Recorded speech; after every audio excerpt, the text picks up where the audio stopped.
సిరిచల్మ శ్రీ మల్లికార్జున స్వామి ఆలయం. ఈ ఆలయంలో శివునికి ఎదురుగా 2 నందులు ఉంటాయి. చెరువు మధ్యలో ఉన్న పురాతన ఆలయం.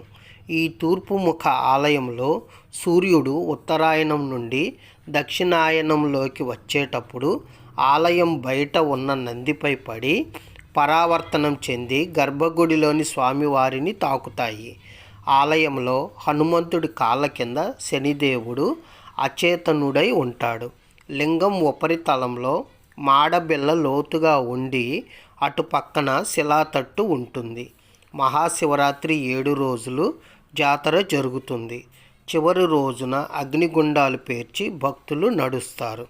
పాల్గొన శుక్ల పంచమి నుంచి ఏకాదశి వరకు బ్రహ్మోత్సవాలు. రాత్రి 9 గంటల నుంచి 11 గంటల వరకు పల్లకీ సేవ, ఉత్సవ విగ్రహాల ఊరేగింపు చేస్తారు. ఆదిలాబాద్ నుంచి 60 కిలోమీటర్ల దూరం.